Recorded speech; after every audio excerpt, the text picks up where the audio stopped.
سلام آقای شیریزاده عزیز، به خاطر سفارش شما در مورد داف 2019 امروز ماشینی رو که سفارش داده بودیم و براتون فیلم برداری میکنیم و مشخصاتی رو که در نظر دارید رو بهتون نشون میدیم.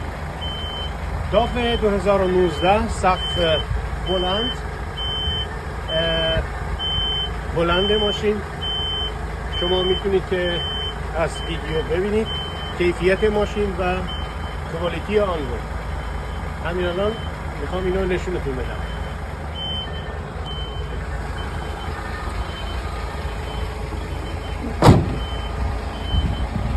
ماشین داف 2019 سالم، آماده به کار،